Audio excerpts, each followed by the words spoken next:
Good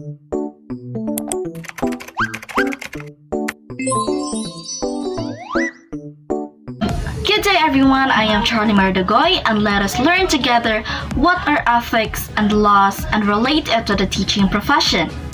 But before we start our discussion, the following are the things that we're expecting to achieve after our session. First is that we will be able to define morals, ethics, and law. Second is that we will be able to associate ethics to the teaching profession. And lastly is that we will be able to identify the different kinds of ethics and their components. And now, we are ready for the discussion proper. We, as future educators, should be able to know philosophy and its branches, as it is a must for us to be logical or cognitively well, same as our future students. And as we all know, philosophy has a branch known as axiology, which is the study of values. Axiology seeks to ascertain what is of value. It specifically deals with the problem of value. It stressed that education should not only give provisions for intellectual and personality development, but should also emphasize value formation as well as appreciation of what is beautiful in the world where one lives. Which means education, specifically as educators, should not merely establish activities or learnings to enhance every student's cognitive abilities, but we should also cover societal aspects. And some of these are the morals and ethics, which are the standard behavioral patterns that even if you have different views in life, we still have the same actions to consider, and it is to become morally well. Now that we're able to mention morals and ethics, which we all tend to identify as the same thing, which is partly right since both morals and ethics relate to right and wrong conduct. However, it's also been identified that the two has its share of differences. Now, what is the difference between the two? Morals prescribe do's and don'ts. It is ultimately a personal compass of right and wrong, which means morals is individuals' own principles regarding right and wrong. It can simply be brought by our intuition, which means it can be created and upheld by us individuals based on our preference. Example for this is the thought that stealing is wrong and helping those of you seen carrying heavy loads is a must. As a teacher, example for this is when we pledge that we should not show any favoritism to our students as setting own standard by being kind, considerate, or such. On the other hand, ethics is an external standard, which means it cannot be created by our own moral preference, but they are instead provided by institutions, groups, or cultures to which we belong. Ethics are the collections of moral standards that society tasks you to oblige and not a collection of our personal views about right conduct. Example for this is that we, future educators, as teachers, all have to follow an ethical code laid down by our profession, regardless our own feelings or preferences. Each and any of us varies in views about what is right and what is wrong. It is pretty common in school before that it is right and just to discipline students through rage and threats. And if the past is able to meet the present, the latter doesn't want to do the same thing. And because of this variation from one individual to the next, societies typically write laws that clearly specify behaviors that are and are not acceptable. In simple words, law seeks to solve the ethical differences that might exist between people through giving them the appropriate morals that they must acquire in order to maintain the beauty of the world where one lives, as what axiology is defined of. But with the following things, the law does not mandate you that you should accept the social version of appropriate behavior, but instead, you are expected to abide by that version if you are to live in that environment.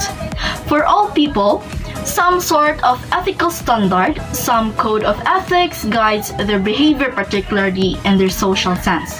For teachers, this is an even more important matter because morals, ethics, and laws are a prominent part of their work and their lives away from work every day.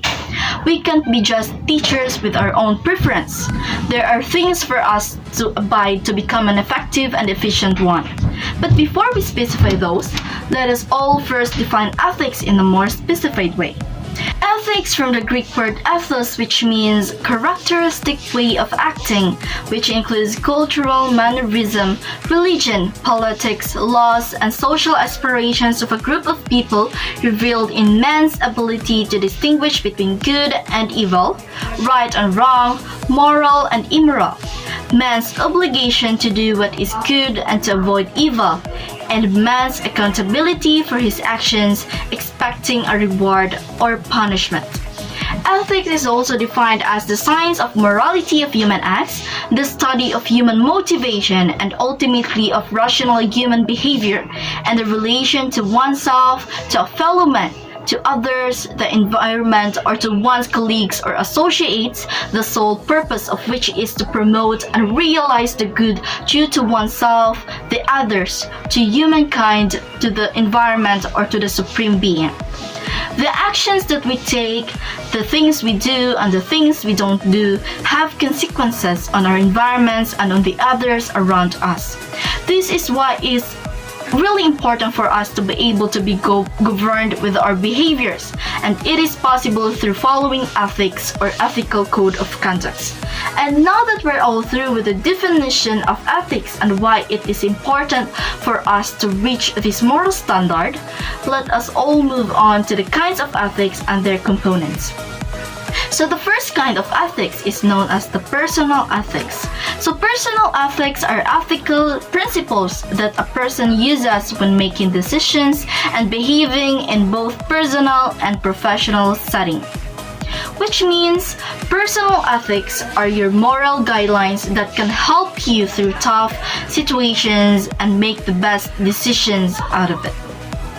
You are likely to use your personal ethics to develop your career and handle many different workplace scenarios. You can develop a clear and effective personal ethics statement that outlines the values you practice in professional settings. To sum up all of these, personal ethics is a relationship to oneself to promote and maintain and protect the good of the person in question. This good includes physical, intellectual, emotional, and spiritual kinds as the values of intelligence, cleanliness, good manners, gratitude, cheerfulness, sympathy, quietness, diligence, and such.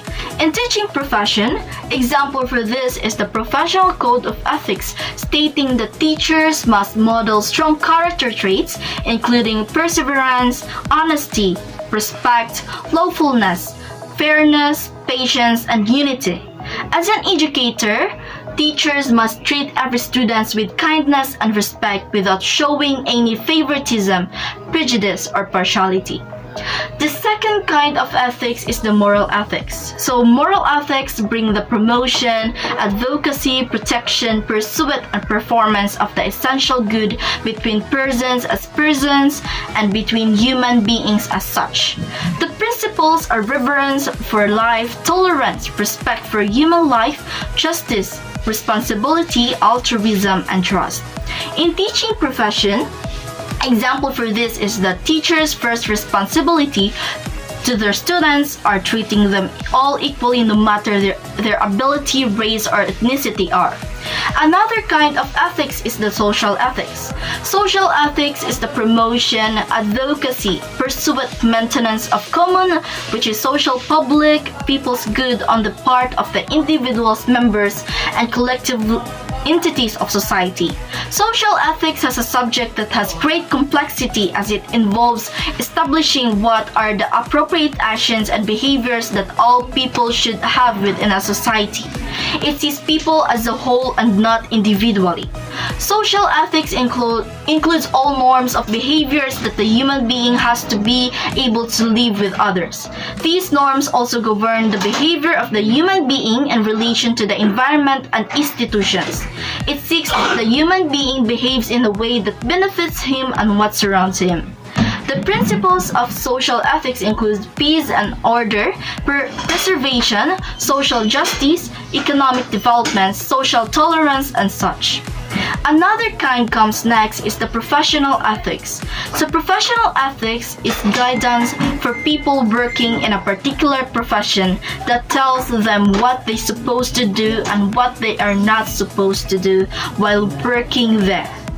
A particular profession has its specific behavior and everyone must follow that. You are supposed to behave the way a person should according to what your professional ethics says. It shows how much you know about the job, your passion for your work. Now that every person has a choice for a specific profession, they need to know what some basic facts about ethics related to occupation. And as educators, we also have our distinct professional ethics to be followed in order to maintain or even to improve the settings that we're into and the sector that we've been serving for. Some of the professional ethics of teachers are the following.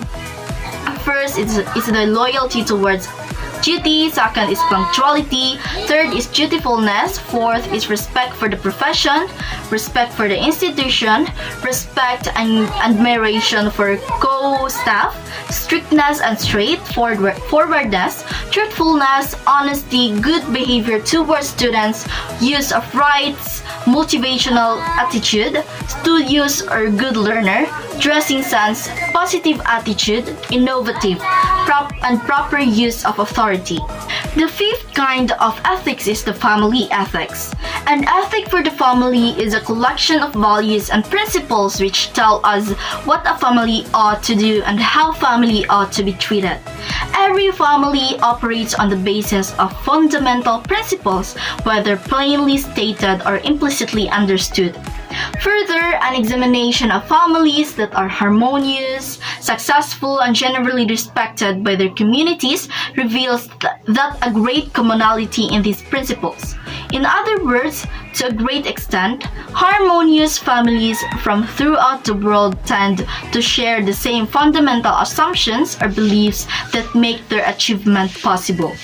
And this is when individuals follow family ethics. Example for this is treating each other with kindness and respect, cooperating with parents by following family rules, and teaching each other, especially the younger, the moral basis of right and wrong. The principles of family ethics are faithfulness, loyalty, cooperation, sacrifice, filial love, trust, responsibility, and unity.